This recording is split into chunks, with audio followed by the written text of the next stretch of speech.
Presenting the classics of Sam P. Chaladurai. Sam P. Chaladurai அவர்களின் போதனை களஞ்சியத்திலிருந்து. நம்ம கொடுக்கும்போது எதுவும் எதிர்பார்க்காமல் கொடுக்கணும் அப்படிங்கிறாங்க சிலர். இதெல்லாம் ஆவிக்குரிய போதனையா? கொடுக்கும்போது நான் ஒன்றும் கத்தரிடத்தில் எதிர்பார்க்கறது இல்லையாக்கும், நான் கொடுத்துட்டு வந்துடுறேன், எனக்கு கத்தரிடத்துலேருந்து ஒன்றும் தேவையில்லை, நான் கத்தருக்கு நன்றி உள்ளவனாக இருக்கிறேன், அவர் எனக்கு ஏராளமாக கொடுத்துட்டார், போதும் நான் கொடுத்துட்டு வந்துடுறேன்னாக்கும், எனக்கு கத்தரிடத்துலேருந்து ஒன்றும் தேவையில்லையாக்கும். இந்த எதிர்பார்க்கறதெல்லாம் தப்புன்னு சொல்கிறாங்க. அருமையானவர்களே, கொஞ்சம் சிந்தித்து பாருங்கள். நீங்கள் எங்கேயாவது பைபிளில் வாசித்து பாருங்கள், கொடுங்கள்னு சொல்லும் போதெல்லாம் எதிர்பாருன்னு கூடயே வருது. நான் என்ன பண்ணுறது? அதுக்கு நானாக போதிக்கிறேன். இதை பைபிளில் சொல்லியிருக்குங்க.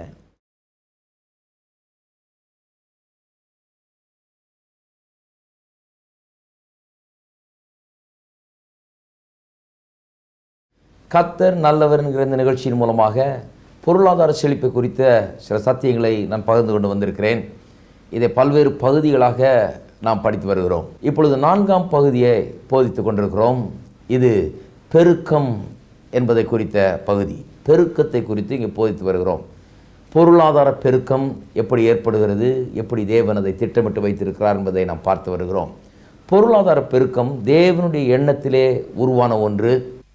தேவனுடைய திட்டம், நோக்கம், மனுஷனுக்காக தேவன் வைத்திருக்கிற விருப்பம் அது வேதவசனம் திட்டவட்டமாக போதிக்கிறது. எந்த அளவுக்கு நான் வளர முடியும், எந்த அளவுக்கு நான் பெருக முடியும், எந்த அளவுக்கு நான் அறிவில் ஞானத்தில் பெருக முடியும், அன்பில் பெருக முடியும், கிருபையில் பெருக முடியும், ஆற்றலில் பெருக முடியும், எந்த அளவுக்கு நான் பொருளாதாரத்தில் பெருக முடியும். உபாகமம் 1ஆம் அதிகாரம் 11ஆம் வசனத்தை நான் கடந்த சில வாரங்களாக வாசித்து காண்பித்திருக்கிறேன். எந்த அளவுக்கு நான் பெருக வேண்டும் என்று தேவன் விரும்புகிறார் என்பதை குறித்து மறுபடியும் வாசிக்கிறேன். நீங்கள் இப்பொழுது இருக்கிறதை பார்க்கலும் 1000 மடங்கு அதிகமாகும்படி உங்கள் பிதாக்களின் தேவனாகிய கர்த்தர் உங்களுக்கு சொல்லியபடியே உங்களை ஆசீர்வதிப்பாராக. 1000 மடங்கு அதிகமாகும்படி. இந்த வார்த்தைகள் எனக்கு அவ்வளோ இனிமையாக இருக்குது. கர்த்தர் உங்களுக்காக என்ன விரும்புகிறார் என்பதை இஸ்ரவேல் மக்களுக்கு மோசே சொல்லுகிறார். நல்ல கர்த்தரை அறிந்து வைத்திருக்கிற மனுஷன், கர்த்தரோடு சஞ்சரித்த மனுஷன், கர்த்தருடைய திட்டங்களை அறிந்து வைத்திருந்த மனுஷன். அன்றைக்கு அவரை விட ஒரு ஆள் கர்த்தருடைய திட்டத்தை அறிந்த ஆள் கிடையாது. அவர் சொல்லுகிறார், நீங்கள் 1000 மடங்கு அதிகமாகும்படி. நான் சொல்லுகிறேன் அருமையானவர்களே, கொஞ்சம் யோசித்து பார்க்க வேண்டும். கர்த்தர் நம்மை குறித்து என்ன எண்ணங்களை வைத்திருக்கிறார் என்பதை கொஞ்சம் சிந்தித்து பார்க்க வேண்டும். வேதம் சொல்லுகிறது, அவர் நம்மை குறித்து நல்ல எண்ணங்களை வைத்திருக்கிறார். நன்மைக்கு ஏதுவான எண்ணங்கள் அதுதான் வச்சுருக்காராம். எல்லாம் நமக்கு நல்லா நடக்கணும்னு தான் அவர் நினச்சி வச்சுருக்கிறாரு. நல்ல எண்ணங்களை தான் வைத்திருக்கிறார். ஆகவே கர்த்தர் நல்ல காரியங்கள் நடக்கணும்னு விரும்புகிறார். எந்த அளவுக்கு நடக்கணும்னு விரும்புகிறார்? 1000 மடங்கு அதிகமாகும்படி. 1000 மடங்கு அதிகமாக. ஏற்கனவே லட்சக்கணக்காக பெருகிட்டாங்க அவங்க. ஒரு ஆள் ஆபிரகாமில் ஆரம்பித்து அப்படியே வந்து லட்சக்கணக்கான மக்களாக நிற்கிறாங்க. இன்றைக்கு அவர் சொல்கிறாரு, இப்போ ஆரம்பித்து திரும்பி 1000 மடங்கு பெருங்கன்றார். ஆகவே அது என்ன காண்பிக்கிறது? அளவற்ற விதத்தில் நான் பெருகி கொண்டே இருக்க வேண்டும். இந்த ஜனங்கள் பெருகிறது என்பது சாதாரண காரியம் இல்லை. எதுக்கு ஆள் பெருகணும்? சும்மா வந்து இப்போ ஆள் எத்தனை இருக்குன்னு காமிக்கிறதுக்கா? கிடையாது. அது ஒரு பலம். ஆள் பெருகிறது என்பது அது ஒரு வல்லமையை கொடுக்கிறது, ஒரு பெரிய ஜனமாக அவர்களை ஆக்குகிறது. அதனால தான் பெருக சொல்கிறார் கர்த்தர். அதுபோல தான் பொருளாதாரத்தில் பெருக்கும். அது ஒரு விதமான எபிலிட்டி. பாருங்கள், பொருளாதாரத்தில் நீங்கள் பெருகும்போது, அதிகமாகும் போது என்ன நடக்கிறது? கர்த்தர் உங்களுக்காக என்னென்ன வைத்திருக்கிறாரோ, என்ன செய்ய வேணும் என்று வைத்திருக்கிறாரோ அவற்றையெல்லாம் நீங்கள் செய்து முடிக்கக்கூடிய திராணி உங்களுக்கு உண்டாகிறது, ஒரு எபிலிட்டி உண்டாகிறது. பணங்கிறது வந்து சும்மா அப்படியே மூட்டையாக கட்டி நான் உட்காந்துக்கிட்டேன் மூட்டை மேலேன்றது அல்ல. பணம் என்கிறது எனக்கு எவ்வளோ பணம் பெருகுதோ அவ்வளவுக்கு அதிகமாக கர்த்தருடைய நோக்கங்களை என் வாழ்க்கையிலே நான் நிறைவேற்ற முடியும். கர்த்தர் என்னை எப்படி வாழ விரும்புகிறாரோ அந்த விதமாக நான் வாழ முடியும். என்னுடைய வாழ்நாளை மிகவும் பிரயோஜனமுள்ளதாக நான் கழிக்க முடியும். கர்த்தருடைய சித்தத்தையும் நோக்கத்தை என்னுடைய வாழ்க்கையில் நிறைவேற்ற எனக்கு உதவுகிறது. இன்றைக்கி நிறைய பேர் பிரச்சனை பார்த்தீங்கன்னா என்ன சொல்லுவாங்க? பணம் இருந்தால் நான் அதை செய்திருவேங்க, பணம் இருந்தால் இதை செஞ்சிருவேங்க, பணம் இருந்தால் அதை செஞ்சிருவேனுங்கிறாங்க. என்னென்னா பணம் இல்லை, அதனால தான் செய்ய முடியல. அப்போ பணம்னா என்ன? பணம் என்னை செய்யக்கூடியவனாக மாற்றுகிறது. எதை நான் நினைக்கிறேனோ, எதை கர்த்தர் எனக்கு தரிசனமாக கொடுத்துருக்கிறாரோ, எதை நான் செய்ய வேண்டும், என்ன விதமான விதத்தில் நான் வாழ வேண்டும் என்று கர்த்தர் வச்சிருக்காரோ அதை நிறைவேற்றுவதற்கு எனக்கு அது பலத்தை கொடுக்கிறது. என்னுடைய குடும்பத்தை நான் எப்படி கவனிக்க வேண்டும், என்னுடைய பிள்ளைகளை எப்படி படிக்க வேண்டும், என்னுடைய வீடு எப்படி இருக்க வேண்டும், என்னுடைய சபை எப்படி இருக்க வேண்டும், நான் மற்றவர்களுக்கு என்ன செய்ய வேண்டும், நான் ஊழியத்தை எப்படி செய்ய வேண்டும், இப்படியெல்லாம் கர்த்தர் எனக்கு என்ன திட்டம் வைத்திருக்கிறாரோ அதையெல்லாம் நான் நிறைவேற்றும்படியாக தான் கர்த்தர் என்ன சொல்கிறார், நீ அதிகமாக. அநேகம் பேருக்கு பாருங்கள், இதெல்லாம் ஏற்றுக்கொள்கிறதுனா ரொம்ப கஷ்டமாக இருக்குது. அதிகமாகுன்னு சொன்னோன்னே என்ன இது அதிகமாகுன்னு பிரசங்கம் பண்ணுறாரு என்ன? ஆனால் இதே ஆட்கள் தான் வந்து சம்பளத்தை அதிகமாக்கியே தரமாட்டேங்கிறாங்க பிரதர், ரொம்ப கொஞ்சமாக தான் அதிகமாக்குறாங்க, 200 தான் ஏற்றிருக்கிறாங்களாக்கும், 300 தான் ஏற்றி, இவங்களே தான் கம்ப்ளைண்ட் பண்ணிகிட்டு இருப்பாங்க. அதுதான் நான் சொல்கிறேன். இப்போது அதிகமாகிறது ரொம்ப அவசியம். இதே லெவலில் நீங்கள் அடுத்த 10 வருஷம் இருந்தால் என்ன ஆகுன்னு பாருங்கள். இதே லெவலில் இன்னும் அடுத்த 30 வருஷம் இருந்தால் ஆகும் பாருங்கள். நான் ஒரு ஆளை சந்தித்தேன், என்னுடைய வாலிப வயதில் தெரிஞ்ச ஆள். நான் ரொம்ப நாளுக்கு அப்புறம் சந்தித்தேன் அந்த ஆளை, ரொம்ப வருஷங்களுக்கு பிறகு, ஒரு 25 வருஷத்துக்கு பிறகு சந்தித்தப்போ அவர் சொல்கிறாரு, நான் 25 வருஷத்துக்கு முன்னாடி நான் போய் இங்கே வேலை செய்ய ஆரம்பித்தேன், இந்த ஊரில் இந்த இடத்துல வேலை செய்ய ஆரம்பித்தேன், இன்றைக்கும் எனக்கு 850 ரூபா தான் சம்பளம் தர்றாங்க அப்படின்னாரு. எனக்கு ஆச்சரியமாகிடுச்சு. 25 வருஷமாக ஒரு இடத்துல வேலை செஞ்சு இவ்வளோ தான் சம்பளம் வாங்குறீங்களா அப்படின்னா எனக்கு அப்படியே அதை நம்பவே முடியல. அந்த அளவுக்கு ஒரு பரிதாபமான ஒரு நிலை பாருங்கள். ஒரு மனுஷன் அதிகமாகலைன்னா பாருங்கள் என்ன ஆகுது, பொருளாதாரத்தில் இன்க்ரீஸ் ஆகலைன்னா என்ன ஒரு வாழ்க்கை பாருங்கள், அது எப்படி இருக்கும்னு யோசித்து பாருங்கள். ஆகவே அருமையானவர்களே, பொருளாதாரத்தில் அதிகமாவது அவசியம். நம்ம ஏதோ ஒரு ஆவிக்குரிய நாடகம் மாதிரி போடக்கூடாது. எல்லாம் வேண்டியதில்லை, எனக்கு ஒன்றும் வேண்டியதில்லை ஆக்கும், இது என்னது அதிகமாகிறது, இது என்ன செழிப்பு அப்படின்னு சொல்லக்கூடாது.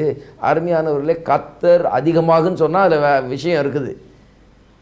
நான் அந்த ஆள்கிட்ட சொன்னேன், 25 வருஷத்துக்கு பிறகு பார்த்த ஆள்கிட்ட சொன்னேன், அதிகமாகணும்னு கர்த்தர் விரும்புகிறாரியா, நீ அதை மனசுலேயே வைக்கல, நீ அதை யோசித்து கூட பார்க்கல, இந்த கர்த்தரை நீ கொஞ்சம் கூட எண்ணி பார்க்கல, இப்படிப்பட்ட எண்ணங்கள் உனக்குள்ளே நுழையவில்லையான்னு சொன்னேன். அதுதான் பிரச்சனை இன்றைக்கு ஜனங்களுக்குள்ளே பாருங்கள்.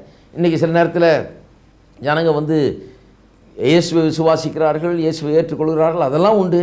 ஆனால் அதே நேரத்தில் இப்படிப்பட்ட காரியங்களை விசுவாசிக்கிறதுனால ஒரு பெரிய மாற்றம் பொருளாதார ரீதியில் அவர்களுக்கு ஏற்படுவது கிடையாது. அதனால தான் இதை குறித்து நான் பிரசங்கம் பண்ணி கொண்டிருக்கிறேன். நான் அதிகமாக வேணும்போது தேவனுடைய திட்டம். கொஞ்சம் யோசித்து பாருங்கள், நீங்கள் அதிகமானீங்கன்னா எந்த அளவுக்கு இருப்பீங்க. நாளைக்கு டபுள் ஆச்சுன்னு வைங்க, இன்றைக்கு இருக்கிற பொருளாதாரம் நாளைக்கு உங்களுக்கு 2 மடங்கு ஆச்சுனாலே என்ன மாதிரி இருப்பீங்கன்னு யோசித்து பாருங்கள். ஆனால் கர்த்தர் சொல்கிறார், 1000கணக்கான மடங்கு நீ இப்போ அதிகமாக வேணும் என்று தான் நான் விரும்புகிறேன் என்று எதிர்பார்க்கிறார். அவர் சொல்லுகிறார். சிந்தித்து பார்க்க வேண்டும் அருமையானவர்களே. சொன்னது மட்டுமில்லை, நீங்கள் அதிகமாக வேணும்னு விரும்புறது மட்டுமில்லை, அதுக்கு திட்டவட்டமான வழியும் கொடுத்துருக்கார். அதை பற்றி தான் பேசி கொண்டு வருகிறேன். அதுதான் விதைப்பும் அறுப்பும் என்கிற வழி. அந்த விதைப்பும் அறுப்பு குறித்து பல காரியங்களை சொல்லி கொண்டு வருகிறேன். விதைப்பு அறுப்புன்னு என்ன அர்த்தம்? விதை இருக்குது, இப்போ விவசாயி கொண்டு விதைக்கிறான், அவன் அறுக்கிறான், விதைக்கிறதே அறுக்கிறான், என்னத்தை விதைக்கிறானோ அதே அறுக்கிறான். அதில் என்ன அர்த்தமாகிறது? எல்லாமே ஒரு விதை தான். அன்பு கூட ஒரு விதை தான், நான் விதைச்சா அறுக்கிறேன். இரக்கம் ஒரு விதை தான், விதைச்சா அறுக்கிறேன். அதே போல் தான் பணமும் ஒரு விதையாக இருக்குது, அதை விதைத்து நான் அறுக்கிறேன். உழைப்பு ஒரு விதையாக இருக்குது, அதை விதைத்து நான் சம்பளத்தை அறுக்கிறேன். அப்போ பணம் பாருங்கள் ஒரு விதையாக இருக்கிறது. வேத வசனம் திட்டவட்டமாக அதை போதிக்கிறது. அப்போஸ்தலன் பவுல் சொல்லுகிறார், சிறுக விதைக்கிறவன் சிறுக அறுப்பான், பெருக விதைக்கிறவன் பெருக அறுப்பான். எதை குறித்து பேசுகிறாரு? அதை வாசித்து பார்த்தீங்கன்னா 2 கொரிந்தியர் 9ஆம் அதிகாரத்தில் பணம் கொடுக்கறத பற்றி தான் பேசுகிறார். கொஞ்சமாக கொடுத்தா கொஞ்சமாக தான் கிடைக்கும், அதிகம் கொடுத்தா அதிகமாக கிடைக்கும் அப்படி சொல்கிறார். சிறுக விதைத்தால் சிறுக அறுப்பான், பெருக விதைத்தால் பெருக அறுப்பான். அப்போ திட்டவட்டமாக வேதம் பணத்தை குறித்து அப்படி தான் பேசுது பாருங்கள். பணத்தை குறித்து விதையாக பேசுகிறது. அப்போ விதை என்று சொன்ன உடனேயே பாருங்கள் உற்சாகம் பிறக்க ஆரம்பிச்சிருது. ஏன்னா விதையை பற்றி அறிந்து கொண்டவனுக்கு உற்சாகம் கண்டிப்பாக வரும். ஏன்னா விதையில் தான் எல்லாம் ஆரம்பிக்கிறது. ஒரு மரம், பெரிய மரம் இருக்குதுன்னா விதையில் ஆரம்பித்தது தான் அது. இன்றைக்கி ஒரு ஆள் நல்லா வளர்ந்து நல்லா செழிப்பாக நல்லா இருக்கிறாருன்னு பார்த்தீங்கன்னா அவர் ஒன்றும் இல்லாததுலேருந்து ஆரம்பித்தார், ஒரு விதையாக தான் ஆரம்பித்தார். இன்றைக்கு அவ்வளோ பெரிய மரம் பூரா வளர்ந்து கிடக்கிறார். அப்போ எல்லாம் விதையில் ஆரம்பிக்கிறது. இன்றைக்கு நீங்கள் கொஞ்சத்தை வைத்து கொண்டிருக்கலாம், நம்பிக்கை கொள்ளுங்கள், சத்தியத்தை அறிந்து கொள்ளுங்கள்.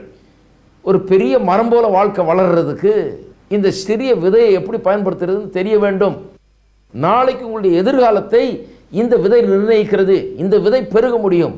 இந்த விதை பல்லாயிரக்கணக்கான விதைகளாக, பல கோடி விதைகளாக மாற முடியும். அதற்கான ஆற்றலை கர்த்தர் அந்த விதைக்குள்ளே வைச்சிட்டாரு. இது நம்ம மனதுக்குள்ளே இறங்க வேணும், நம்ம அறிவுக்குள்ளே இறங்க வேணும். இறங்கும்போது தான் வித்தியாசம் உண்டாகிறது பாருங்கள். ஆகவே நம்பிக்கை கொள்ளுங்கள், உற்சாகம் கொள்ளுங்கள். இருக்கிற கொஞ்சத்தை பார்த்து அழுதுகிட்டு இருக்க வேணாம், இருக்கிற கொஞ்சத்தை பார்த்து சந்தோஷப்படுங்கள். ஏனென்றால் இந்த கொஞ்சத்திலிருந்து தான் உங்களுடைய வளமான எதிர்காலம் உருவாகப் போகிறது என்று வேதவசனம் திட்டவட்டமாக போதிக்கிறது. விதைப்பு மறுப்பும் என்கிற பிரமாணத்தை உங்களுக்காக எனக்காக கர்த்தர் ஏற்படுத்தி வைத்திருக்கிறார். இந்த விதைப்பு மறுப்பில் பல காரியங்களை சொல்லி வருகிறேன். இன்னொரு காரியத்தை சொல்லுகிறேன் பாருங்கள். நீங்கள் பணத்தை எடுத்து விதைக்கும் போது, பணத்தை எப்படி விதைக்கிறோம்? நம் தசம பாகங்கள், காணிக்கைகள் என்று கிறிஸ்தவர்கள் ஆலயங்களுக்கு சென்று நம்ம கொடுக்குறோம் பாருங்கள். கிறிஸ்தவ ஊழியத்துக்கு என்று நாம் கொடுக்குறோம், கர்த்தருக்கு கொடுக்குறோம். அது ஒரு விதையை போல் என்று வேதவசனம் போதிக்கிறது. அப்போ என்னுடைய பணத்தை கொண்டு போய் நான் கொடுக்கும்போது அந்த பணத்தை நான் விதை போல சிந்திக்க வேணும். அப்போ இந்த விதை ஏதோ ஒரு குறிப்பிட்ட காரியத்தை செய்யும்படியாக கொடுக்கப்படுகிற விதை. நல்லா கவனிக்க வேண்டும். விதையை விவசாயி ஏதோ ஒரு விதை கொடு, போய் நான் தூக்கி எறிஞ்சிட்டு வரேன்ட்டு போகிறதில்ல. அவன் என்ன அறுக்க வேணுமென்கிறத முதல்ல திட்டமிடுகிறான். ரெண்டாவது எவ்வளவு அறுக்க வேணும் என்பதையும் திட்டமிட்டு வச்சுருக்கிறான். என்ன வேணும்? தக்காளி எனக்கு வேணும்னா அப்போ தக்காளி விதைகளை அவன் போய் வாங்குகிறான். தக்காளி விதைகளை கொண்டு விதைக்கிறான். ஏன்னா தக்காளி வேணும்னு டெஃபினட்டாக தெரியுது அவனுக்கு. ஏதோ ஒன்று வரட்டும், என்னமோ கடந்துச்சு தூக்கி எறிஞ்ச நாக்கம் அப்படின்னு போகிறதில்ல. எது வேணுமோ அதை தான் விதைக்கிறான். ஒரு டெஃபினட் எக்ஸ்பெக்டேஷன், குறிப்பாக ஒரு காரியத்தை எதிர்பார்த்து கொண்டிருக்கிறான். அது மட்டுமல்ல, குறிப்பாக எந்த அளவுக்கு எனக்கு வேணுன்றதையும் அவன் எதிர்பார்க்கிறான். கொஞ்சம் யோசித்து பாருங்கள். அவன் முட்டாள் இல்லை. அவன் விதைக்கும் போது அவனுக்கு தெரியும் இத்தனை மூட்டை வரும் எனக்கு விளைச்சல். கணக்கு முதலே சொல்லிவிடுவான் அவன், எனக்கு இத்தனை மூட்டை விளைச்சல் நான் எதிர்பார்த்து கொண்டிருக்கிறேன். அப்போ விதைக்கும் போதே இத்தனை மூட்டை விளைச்சல் வரணும்னா எவ்வளோ நான் விதைக்கணும் என்று அந்த ப்ரொப்போர்ஷன், அந்த அளவை பார்த்து தான் இவ்வளோ வச்சா அவ்வளோ வரும்னு அவனுக்கு தெரியும். அதுக்கேற்ற போல தான் விதைக்கிறான். இந்த வருஷம் நான் 100 மூடை அறுக்க போகிறேன்னா அதுக்கு ஏற்ற மாதிரி நான் விதைக்க வேணும். எவ்வளோ வச்சா 100 மூடை வரணும்னு அவனுக்கு கண்டிப்பாக தெரியும். அப்போ இதே தான் நாம் கொடுக்குறதுலையும் பயன்படுத்த வேணும். ஒரு காரியத்தை சொல்ல போகிறோம் பாருங்கள், தெளிவாய் புரிந்து கொள்ள வேண்டும். கொடுக்குறப்ப அநேக கிறிஸ்தவர்கள் இப்படிலாம் சிந்திக்கிறது கிடையாது. ஏனென்றால் இந்த விதைப்பு அறுப்புங்கிற பிரமாணத்தை பற்றி அவர்கள் அதிகமாக கேள்விப்பட்டது கிடையாது. இப்போ தான் அநேகர் அதை கேள்விப்பட ஆரம்பிச்சிருக்கிறாங்க. சில நேரங்களில் விதைப்பு அறுப்புங்கிற பிரமாணம் வேத வசனத்தில் முதல் பக்கங்கள்லேருந்தே இருக்குதுங்க. வேதம் முழுக்க இருக்குது. இந்த விதைப்பு அறுப்புங்கிற ரீதியில் தான் நாம் சிந்திக்க வேணும் கொடுக்க வரும்போது. அப்போ ஆலயத்துக்கு போகிறோம், கிறிஸ்தவர்களை குறித்து பேசுகிறேன், கிறிஸ்தவ ஆலயங்களுக்கு போகிறோம். அங்கே காணிக்கை நேரம்னு ஒன்று இருக்குது. காணிக்கையை செலுத்துகிற நேரம், தசமபாகங்களை காணிக்கையில் செலுத்துகிற நேரம். அப்போ சிலர் இதை இப்படி அணுகுகிறார்கள். எப்படின்னா, சரி வந்துட்டோம் கோயிலுக்கு, ஏதாவது கோயிலுக்கு கொடுக்கணும். பாவம் நல்லா கோயில் கட்டணம்லாம் கட்டியிருக்காங்க, ஃபேன் எல்லாம் ஓடுது, லைட்டெல்லாம் எரியுது, பாவம் பிரசங்கம் பண்ணிகிட்டு இருக்கிறாரு, நல்ல காரியம் தான் செய்கிறாங்க, நல்ல ஒரு ஊழியம், நல்ல காரியம் நடக்குது. இந்த நல்ல காரியத்துக்கு நம்ம ஏதாவது ஒன்று செய்வோமே, காணிக்கை வேறு எடுக்கிறாங்க, ஏதாவது கொடுக்கணுமேனு சொல்லி அந்த நேரத்தில் போய் பாக்கெட்டில் கை வருது. இதுக்கு முன்னால் கொஞ்சம் கூட யோசித்து பார்க்கல இதை பற்றி. இப்போ காணிக்கை எடுக்க போகிறோம்னு சொன்ன உடனே என்ன பண்ணுறாங்க, பாக்கெட்டில் கை விட்டு இப்படியே தடவுறாங்க என்ன கொடுக்கலான்னு சொல்லி. ஏதோ சரி ஏதோ நம்ம செய்யணும், நல்ல காரியம் தானே செய்யலாம் அப்படின்னு சொல்லிட்டு ஒரு நல்ல எண்ணத்தோடு தான் கொடுக்குறாங்க. நான் ஒன்றும் தப்பு சொல்லலை. சரி நல்ல காரியத்துக்கு கொடுப்போம், கடவுளுடைய காரியம் கொடுப்போம் அப்படின்னு சொல்லிட்டு கொடுக்குறாங்க. ஆனால் என்ன பிரச்சனைன்னா, இதை குறித்து கொஞ்சம் கூட யோசித்து பார்க்கல, இதை குறித்து கொஞ்சம் கூட யோசனை இல்லை, கொஞ்சம் கூட ஆயத்தம் இல்லை. அங்கே வந்துட்டாங்க, வந்ததுனால சரி நல்ல காரியம் ஏதோ கொடுப்போம்னு சொல்லி அந்த ஸ்பர் ஆஃப் த மூமெண்ட்னு சொல்கிறோம் இல்லையா, அந்த நேரத்தில் டக்குன்னு எடுத்து ஏதோ கைக்கு வந்ததை கொடுத்துட்றாங்க, அவங்களால முடிஞ்சதை கொடுத்துட்றாங்க. இது ஒரு குரூப். ரெண்டாவது குரூப் ஒருத்தங்க இருக்காங்க. அவங்க என்னென்னா, முன்னாடியே யோசித்து வச்சிடுறாங்க எவ்வளோ கொடுக்க போகிறோன்ட்டு. ஏன்னு சொன்னால் அவங்களுக்கு நல்லா தெரியுது, கொஞ்சம் சத்தியம் விளங்குது. அவங்க என்ன நினைக்கிறாங்க, என்னுடைய விளைச்சலின் எல்லா முதற் பலனாலும் எனக்கு உண்டாயிருக்கிற எல்லாவற்றாலும் நான் கர்த்தரை கனம் பண்ண வேணும். அதுதான் தசமபாகம். தசமபாகலை பண்டகசாலைக்கு கொண்டு வான்னு சொல்லியிருக்குது வேதம். ஆகவே நான் தசமபாகலை கொண்டு போக போகிறேன். காணிக்கைகளை கொடுக்க சொல்லியிருக்குது வேதம். ஆகவே இந்த தசமபாகனை காணிக்கைகளையும் ஆலயத்துக்கு கொண்டு போய் கர்த்தருக்கு நான் செலுத்த போகிறேன். தசம பாகம்னா சம்பளத்தில் 10ல் 1 பங்கு. அந்த 10ல் 1 பங்கை நான் எடுத்து வைக்க போகிறேன், அதை கொண்டு போய் கொடுக்க போகிறேன். அப்போ வருமானம் வந்தோன்னா அந்த 10ல் 1 பங்கு எடுத்து வச்சிடுறாங்க. அதுக்கு மேலே என்ன காணிக்கையை நான் சேர்க்கணும்னு பார்த்து அவங்க அதுக்கு மேலே சேர்த்து அவங்க விருப்பப்படி கர்த்தருக்கு அவங்க நன்றியாக இருக்கிறாங்க.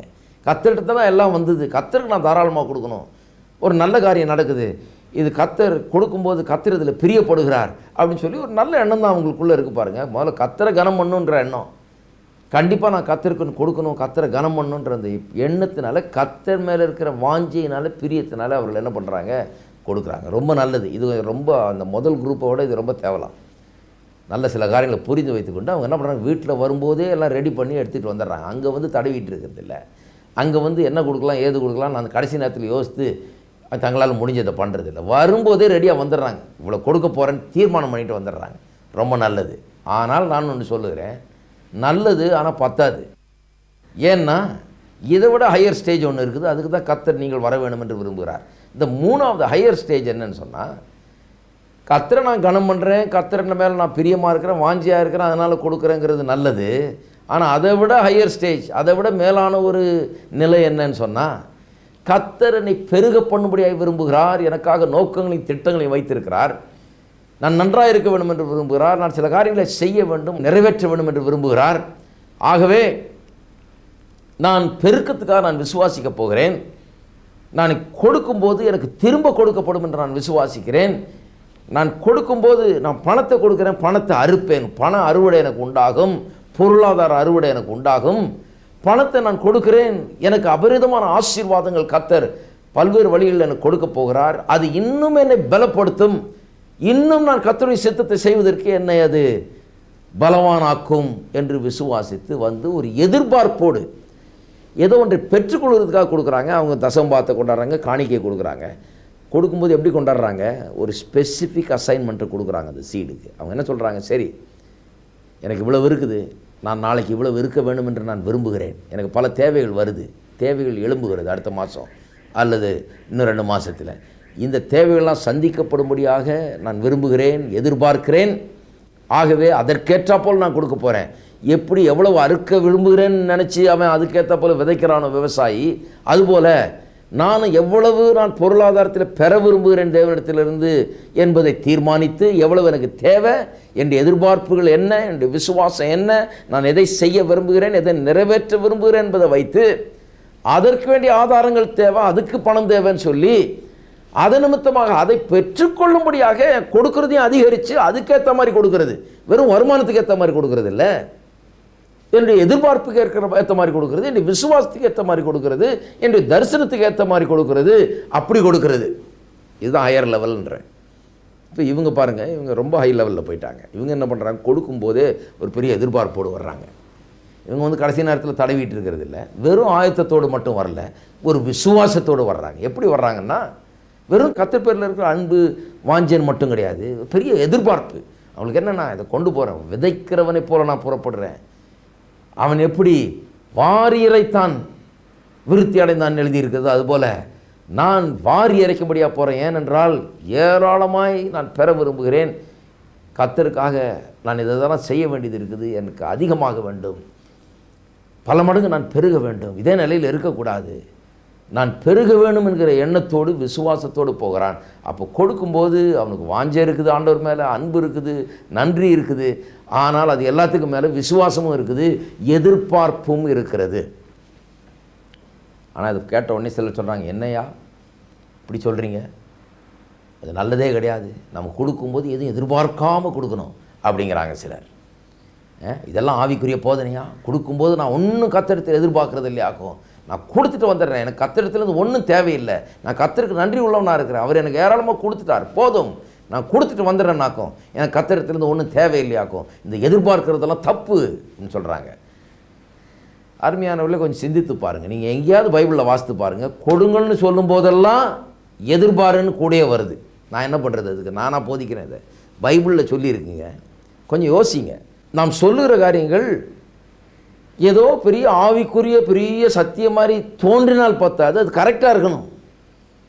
நான் கொடுக்குறேன் ஆனால் எதிர்பார்க்க மாட்டேன், எதுவும் கொடுக்குறேன் எதிர்பார்க்காமல் கொடுக்குறேன்றது பெரிய ஆவிக்குரிய சத்தியம் மாதிரியும் ஒரு பெரிய ஆவிக்குரிய நிலையில் நாம் இருக்கிறது போலவும் தோன்றலாம். ஆனால் கரெக்ட் இல்லைன்றதை காண்பிக்கிறேன் உங்களுக்கு. பாருங்கள், வேத வசனம் எங்கே பார்த்தாலும் கொடுக்கறத பற்றி சொன்னாலே கூடையே பெற்றுக்கொள்றதும் வந்துக்கிட்டே இருக்குது. அது அப்படி தான் கர்த்தர் வச்சிருக்கிறார். இயேசு பாருங்கள் சொன்னார், கொடுங்கள் அப்பொழுது உங்களுக்கு கொடுக்கப்படும். ஏன் கொடுங்கள்னு சொன்னாலே போதுமே, நான் கொடுத்துட்டு போகிறேன், நான் ரெடி, நானும் உங்களை போலவே தான் சின்சியராக இருக்கிறேன், நான் ஆண்டவருக்கு கொடுக்கணும்னு விரும்புகிறேன், ஆண்டவர்கிட்ட தான் எல்லாம் வந்ததுன்னு நான் நம்புகிறேன், நான் கொடுக்க தான் விரும்புகிறேங்க, நான் ஒன்றும் எதிர்பார்க்கணும்னு எனக்கு ஒன்றும் தெரியாது, அவர் சொன்னதுனால தான் நான் எதிர்பார்க்கிறேன், உங்களை மாதிரியே உங்களுக்கு அதிகமாக நான் கொடுத்துட்டு போகலான்னு தான் இருக்கிறேன். ஆனால் அவர் சொல்கிறார், கொடுங்கள் அப்பொழுது உங்களுக்கு கொடுக்கப்படும், அமுக்கி குலுக்கி சரிந்து விழும்படி மனிதர்கள் மடியில் கொண்டு வந்து போடுவார்கள், நீங்கள் எந்த அளவினால் அளக்கிறீர்களோ அந்த அளவினால் உங்களுக்கு அளக்கப்படும். இதுக்கு என்ன சொல்கிறீங்க? நான் என்ன பண்ணுறது? அவர் சொல்கிறாரு, அப்பா கொடுக்கும்போதே நான் ஞாபகம் வச்சுக்கோ, உனக்கு கொடுக்கப்படும். இதை மைண்டில் வச்சுக்கிட்டே தான் வா. எந்த அளவு கொடுக்கப்படும்? அமுக்கி குலுக்கி சரிந்து விழும்படி வந்து கொடுக்கப்படும். நீ எந்த அளவினால் அளக்கிறே அந்த அளவினால். நான் என்ன பண்ணுறது பாருங்கள், அவர் சொல்கிறாரு, உன்னுடைய அளவின்படி உனக்கு அளக்கப்படும். சிறுக விதைத்தால் சிறுக அறுப்பாய், பெருக விதைத்தால் பெருக அறுப்பாய். அதுதான் அப்போஸ்தலனாகிய பவுல் சொல்கிறார். அங்கேயும் பாருங்கள் அதே தான். விதைச்சிட்டு போன்னு சொல்லியிருக்கலாமே, பேசாமல் கொடுத்துட்டு போன்னு சொல்லியிருக்கலாமே, நான் ரெடி கொடுக்கறதுக்கு. ஆனால் ஏன் அப்படி சொல்கிறாங்க? சிறுக விதைத்தால் சிறுக அறுப்பாய், பெருக விதைத்தால் பெருக அறுப்பாய்னா போட்டு லிங்க் பண்ணி விட்டுறாங்க. கொடுக்கறதையும் பெற்றுக்கொள்கிறதும் பிரிக்கவே முடியாது. ஏனென்றால் தேவனுடைய பிரமாணம் அது. விதைப்பு அறுப்பு என்கிற பிரமாணம். வெறும் விதைப்புன்னு எங்கேயும் யாரும் பேச மாட்டாங்க. விதைப்பு அறுப்பு ரெண்டும் ஒன்றா ஜாயினாக தான் வரும், அவ்வளோதான். ரெண்டு சேர்ந்து தான் வருமே ஒழிய அது தனியாக பிரிக்கவே முடியாது. இணை புரியாத விதத்தில் கர்த்தர் ஒரு பிரமாணமாய் வைத்து விட்டார். மல்கியா 3ஆம் அதிகாரத்தில் பார்க்கிறோம். கர்த்தர் சொல்கிறாரு, தசமபாகங்களை எல்லாம் பண்டக சாலைக்கு கொண்டு வாருங்கள். நான் வானத்தின் பலகனை தளர்ந்து இடங்கொள்ளாமற் போக மட்டும் ஆசீர்வாதத்தை வருஷிக்க மாட்டேன் என்று என்னை இதனால் சோதித்து பாருங்கள். பாருங்கள், தசமபாகத்தை கொண்டு வான்னு சொன்னாலே போதும், நான் ரெடி கொண்டாடுறது. நானும் உங்களை மாதிரி தான், நான் ரெடி. கர்த்தருக்கு நான் ரொம்ப நன்றியாக இருக்கிறேன். கர்த்தர் எனக்கு கொடுத்த எல்லாத்தையும் நான் எடுத்துகிட்டு வந்து தசமபாகத்தை அதுலேருந்து எடுத்து கரெக்டாக கொண்டு வந்து கொடுக்கறதுக்கு நான் ரெடி. ஆனால் அவர் தான் சொல்கிறாரு பாருங்கள், நான் என்ன பண்ணுறது? அவர் தான் சொல்கிறாரு, கொண்டு வா, வானத்தின் பலகனிலை திறந்து இடங்கொள்ளாமற் போகும் மட்டும் ஆசீர்வாதத்தை வருஷிக்க மாட்டேனோ என்று அதனாலே என்னை சோதித்து பார். இதுக்கு என்ன சொல்கிறீங்க? இது பைபிளுங்க, இதுதான் பைபிள். இன்னொரு இடத்துல பார்ப்போம். நீதிமொழிகள் 3ஆம் அதிகாரத்தில் 9-10 வசனங்களிலே, உன் பொருளாலும் உன் எல்லா விளைவின் முதற் பலனாலும் கர்த்தரை கனம் பண்ணு. நான் ரெடி. அநேக கிறிஸ்தவர்கள் போல நான் ரெடி, கர்த்தரை கனம் பண்ணுறதுக்கு ரெடி, எந்த எதிர்பார்ப்பும் இல்லாமல் கொடுக்கறதுக்கு ரெடி. ஆனால் அடுத்த வசனம் சொல்லுது, அப்பொழுது. இது ஏன் இப்படி? இதுதான் இப்படி தான் அது ஏன்னா அது கர்த்தருடைய பிரமாணம். அப்பொழுது நீ கனம் பண்ணும்போது, அப்பொழுது உன் களஞ்சியங்கள் பூரணமாய் நிரம்பும், உன் ஆலைகளில் திராட்சரசம் புரண்டோடும். நான் கொஞ்சம் ஸ்ட்ராங்காகவே சொல்ல வேண்டியதாக இருக்குது. ஆனால் இது சத்தியம். நம்ம சும்மா ஒரு பெரிய ஆவிக்குரிய போதனையை கொடுக்கறது போல தோன்றினால் பத்தாது, கரெக்டாக இருக்கணும். வேத வசனத்தின்படி இதுதான் கரெக்ட். நான் எப்படி கொண்டு வர்றேன் காணிக்கையை தசம்பாகத்தைன்னா, நான் கொண்டு வந்து ஒரு பெரிய எதிர்பார்ப்போடு கொடுக்குறேன். எனக்கு எவ்வளவு தேவை, கர்த்தருடைய பெரிய ஊழியத்தை செய்வதற்கு, பெரிய காரியங்களை செய்வதற்கு எனக்கு எவ்வளவு தேவைப்படுகிறது என்கிறதன் அடிப்படையில் என்ன விதமான காரியங்களை கர்த்தரிடத்தில் நான் எதிர்பார்க்கிறேன், எப்படிப்பட்ட வழிவாசல்கள் திறக்கப்பட வேண்டும் என்று நான் எதிர்பார்க்கிறேன், பொருளாதாரத்திலே எப்படிப்பட்ட பெருக்கம் எனக்கு உண்டாக வேண்டும் என்று எதிர்பார்க்கிறேன் என்பதை மனதில் வைத்து தான் நான் கொண்டு வருகிறேன். அதில் தப்பே கிடையாது. நான் கொண்டு வரும்போது கர்த்தரை கனம் பண்ணுகிறேன். ஆனால் அப்பொழுது உன் களஞ்சியங்கள் பூர்ணமாய் நிரங்கும், திராட்சரசம் புரண்டு ஓடும்னு சொல்லியிருக்கேன். அதையும் எண்ணி பார்க்கிறேன். அதை என் வாயில் சொல்கிறேன், கர்த்தாவே என்னுடைய களஞ்சியங்கள் பூர்ணமாய் நிரம்புன்னு எழுதியிருக்குது. உண்மை கனம் பண்ணும்போது என்ன நீர் கனம் பண்ணுவீர் என்று எழுதியிருக்கிறதே, திராட்சரசம் புரண்டோடும் என்று எழுதியிருக்கிறதே, வானத்தின் பலகனிலை திறந்து இடங்கொள்ளாமற் போக மட்டும் ஆசீர்வாதத்தை வருஷிக்க பண்ணுவேன் என்று சொல்லியிருக்கிறீரே. பெருக விதைக்கிறவன் பெருக அறுப்பான் என்று எழுதியிருக்கிறதே, அமுக்கி குலுக்கி சரிந்து விழும்படி எனக்கு கொடுக்கப்படும் என்று எழுதியிருக்கிறதே. நான் அதை எண்ணி பார்க்கிறேன். எனக்கு அமுக்கி குலுக்கி சரிந்து விழும்படி கொடுக்கப்படட்டும், வானத்தின் பலகனிகள் திறக்கப்படட்டும், ஆசீர்வாதங்கள் இடங்கொள்ளாமற் போக மட்டும் என் மீது வந்து விழட்டும், என்னை அது மேற்கொள்ளட்டும், என் மீது வந்து பலிக்கட்டும், என் களஞ்சியங்கள் நிரம்பட்டும், ஆலைகள் திராட்சரசத்தால் புரண்டு ஓடட்டும். இன்னும் நிறைய வசனங்கள் காப்பிக்கலாம், இதோடு நிறுத்திக்கிறேன், டைம் இல்லை. ஆனால் ஒரு காரியத்தை சொல்லுகிறேன் அருமையானவர்களே, தேவனுடைய பிரமாணங்களை நாம் மதிப்போம். கர்த்தர் சொல்கிறார், இப்படி தான், இதுக்கு உனக்குன்னே வச்சுருக்கேங்கிறார் கர்த்தர். நீ பெருகும்படியாகவே வச்சுருக்கிறேன். ஆனால் அநேக கிறிஸ்தவர்கள் வந்து கர்த்தரை விட ஞானிகள் மாதிரி நாம் என்ன பண்ணிடுறோம், நான் எதையும் எதிர்பார்க்காமல் கர்த்தருக்கு என்று நான் கொடுக்கிறேன். கர்த்தர் சொல்கிறாரு, நான் அப்படி சொல்லவே இல்லை, நீ எதுவும் எதிர்பார்க்காம கொடுன்னு சொல்லலை, நான் தான் அந்த எதிர்பார்ப்பையும் இங்கே வச்சிருக்கிறேங்கிறார் கர்த்தர். இன்றைக்கி அநேக பிரச்சனை தான் பாருங்கள், அவங்களே கஷ்டப்படுறாங்க, எதிர்பார்ப்பே கிடையாது. ஏன்னா சில நேரத்தில் கிறிஸ்தவ போதனைகள் அப்படி கொடுக்கப்பட்டு விட்டது. அவங்க என்ன நினைக்கிறாங்க, நான் கர்த்தருக்கு கொடுக்கணும், கர்த்தரிடத்தை நான் ஒன்றும் கேட்க முடியாது அப்படின்றதுனால தான் அவங்க அதே நிலையில் இருக்கிறாங்க. அவர்கள் பெருகுவதற்கு வாய்ப்பு இல்லாமல் போய்விடுகிறது, எதிர்பார்ப்பும் இல்லாமல் போய்விடுகிறது. நான் சொல்லுகிறேன், உங்கள் விதையை ஒரு குறிப்பிட்ட காரியத்தை நடப்பிக்கும்படியாக, ஒரு குறிப்பிட்ட தேவை சந்திக்கும்படியாக எய்ம் பண்ணி அந்த நோக்கத்தோடு நாம் கொடுக்கும்போது, அந்த விசுவாசத்தோடு கொடுக்கும்போது உள்ளத்தில் பெரிய அளவில் விசுவாசம் கிளம்புகிறது. அது விசுவாசிக்கிறது, எனக்கு நடக்கும், என் தேவைகள் சந்திக்கப்படும் என்று விசுவாசிக்கிறதுக்கு ஒரு பெரிய விசுவாசம் கிளம்ப ஆரம்பிக்கிறது. அது அந்த விதை, அப்படி கொடுக்கப்படுகிற என்னுடைய பணம், அந்த விதை என்னுடைய பிரச்சனைகள் எல்லாம் இருந்து நான் மீண்டு வெளியே வருவதற்கு ஒரு வாசலை போல் ஆகிவிடுகிறது. That's the door out of my troubles.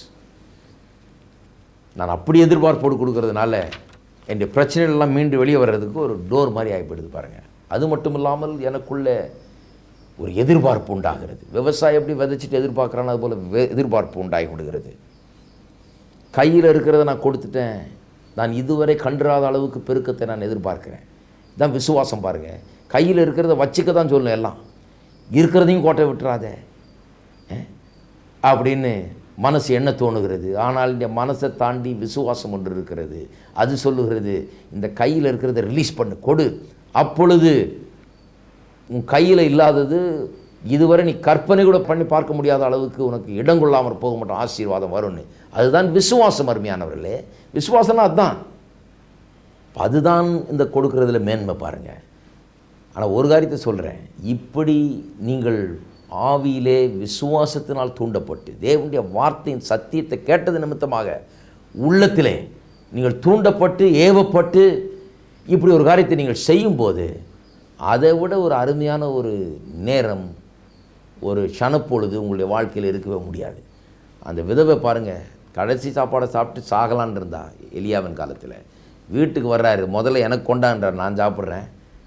ஆனால் தேவனுடைய ஜீவனை முன்னிட்டு உனக்கு சொல்லுகிறேன் அப்படின்னு சொல்லிட்டு சொல்கிறாரு, உன்னுடைய மாவு குறைவதில்லை, உன்னுடைய எண்ணெய் ஒருபோதும் காலி ஆவதில்லைன்னார். ஏன்? ஒரு ஸ்பெசிஃபிக் எக்ஸ்பெக்டேஷன் உள்ளே வைக்கிறார். அவள் கொடுக்கும்போதே கொண்டு வானா அவள் அப்போ தான் சாப்பிட்டு சாகலான் இருக்கா, கடைசி அவ்வளோதான் இருக்குது. வெறும் கொண்டு வான்னு சொல்லலை, சொல்லியிருக்கலாம், ஆனால் வெறும் கொண்டு வான்னு சொல்லலை. அவர் சொல்கிறாரு, கொண்டு வரும்போதே இதை யோசித்துப்பார், இதை கொண்டு வந்து எனக்கு கொடுத்தேன்னா உனக்கு குறையவே குறையாது. அருமையானவர்களே, இப்படி அற்புதங்களை அனுபவித்திருக்கிறீர்களா வாழ்க்கையில்? இன்றைக்கு பிரசங்கத்தை கேட்டுக்கொண்டிருக்கிறவர்களுக்கு சொல்லுகிறேன், ஒருவேளை கஷ்டத்தில் இருக்கலாம், துன்பத்தில் இருக்கலாம், கொஞ்சத்தை கையில் வைத்துக்கொண்டு உங்களுடைய கடைசி காசு என்று எண்ணிக்கொண்டிருக்கலாம். அற்புதத்தின் நேரமாக இது இருக்கிறது. இதை கேட்டுக்கொண்டிருக்கும் போதே நான் சொல்லுகிறேன், உள்ளத்திலே ஆவியானவர் கிரியை செய்கிறார். விசுவாசத்தில் செயல்படுங்கள். அது விதை. அந்த விதையை எடுத்துக்கொண்டு போய் அந்த பணத்தை விதையாக பார்த்து பெரிய விசுவாசத்தோடு கர்த்தரை எதிர்பார்த்து அதை விதைக்கும் போது பெரிய பெருக்கம் உண்டாகிறது. வெறும் கஷ்டப்படுறவங்க மட்டும் இல்லை, நல்லா இருக்கவங்க கூட பெருகும்படியாக அதை எப்போதும் செய்ய வேண்டும். பெருக்கத்தை எதிர்பார்த்து கொடுக்க வேண்டும், பெருக்கத்தை எதிர்பார்க்க வேண்டும். விசுவாசத்திலே பெருகி கொண்டே செல்ல வேண்டும். பொருளாதாரத்திலே பெருகுவதற்காக விசுவாசத்தை பயிற்சிக்க வேண்டும். செய்து பாருங்கள் அருமையானவர்களே. கர்த்தர் உங்களை ஆசீர்வதித்து 1000 மடங்கு பெருக பண்ணுவார் என்பதிலே சந்தேகமே இல்லை. கர்த்தர் உங்களை ஆசீர்வதிப்பாராக.